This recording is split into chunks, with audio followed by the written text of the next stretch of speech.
मंच पर उपस्थित श्रीमान धर्मेंद्र प्रधान जी,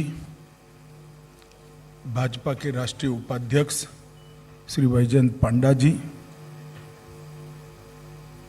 अध्यक्ष ओडिशा भारतीय जनता पार्टी श्री समीर मोहंती जी, विपक्ष के नेता श्री जयनारायण मिश्र जी, यहाँ की लोकप्रिय सांसद अपराजिता सारंगी जी,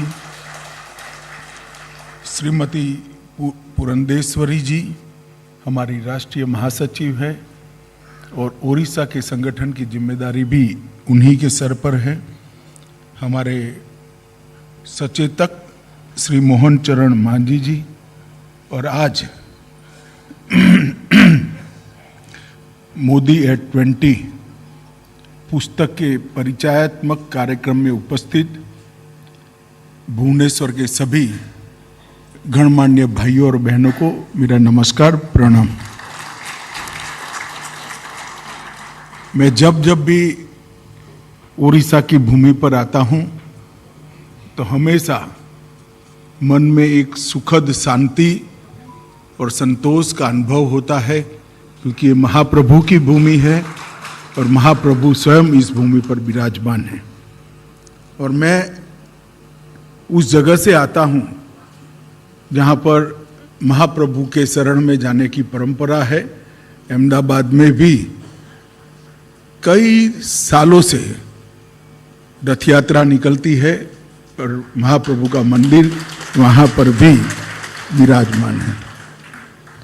मैं जब राष्ट्रीय अध्यक्ष बना, जब चुनाव लड़ा राष्ट्रीय अध्यक्ष का, तब उड़ीसा के धौली गांव से ही मैं सक्रिय सदस्य बनकर राष्ट्रीय अध्यक्ष का चुनाव लड़ा। ऐतिहासिक गांव में हमेशा जब कोई भी जाता है, स्वतंत्रता के लिए मर मिटने की, स्वतंत्रता के लिए खत्म हो जाने की भावना कितनी प्रदीप्त और प्रज्वल होती है, इसका अनुभूति होता है।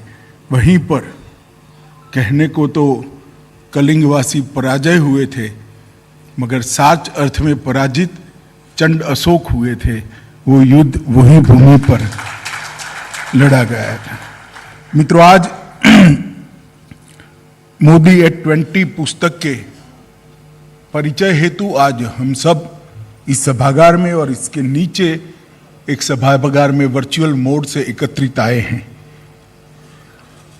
मोदी जी के लिए कुछ भी कहना, कुछ भी बात करना बहुत कठिन है, क्योंकि एक ऐसे व्यक्तित्व को कुछ चंद मिनटों में, कुछ चंद शब्दों में समाहित करना वो बहुत कठिन काम है, किसी भी व्यक्ति के लिए कठिन काम है। और मेरे जैसे व्यक्ति के लिए इसलिए ज्यादा कठिन है कि मैंने कई सारे संघर्षों में उनके नेतृत्व के गुणों को संघर्ष से उस और संघर्ष को मौके में परिवर्तित करते हुए देखा है, नजदीक से देखा है। तो मोदी जी के व्यक्तित्व को, उनके 50 साल के सार्वजनिक जीवन को समाहित करना बहुत कठिन है। और ये यात्रा एक बहुत कठिन और बहुत सारे डायमेंशन रखने वाली यात्रा है। इसके इतने परिमाण हैं कि जिसको शब्दों में तो नहीं समेटा जा सकता। मित्रों, आज मैं मोदी जी के जीवन पर जो सार्वजनिक हिस्सा है उस पर लिखी हुई एक पुस्तक के परिचय के लिए खड़ा हुआ।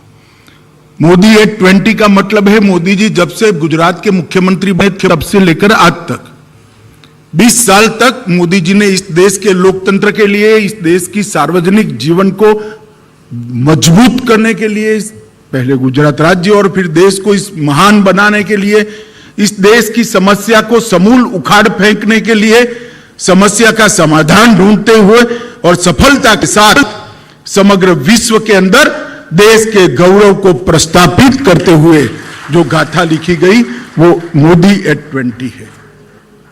मगर कोई मोदी एट 20 को समझना चाहता है एक ऐसा नेता जो कभी सरपंच का चुनाव भी नहीं लड़ा था, पंचायत का चुनाव भी नहीं लड़ा था, इसको सीधा मुख्यमंत्री बना दिया जाता है और मुख्यमंत्री बनकर 20 साल तक मुख्यमंत्री और प्रधानमंत्री के नाते सफलता की सब शिखरों को सर करता है।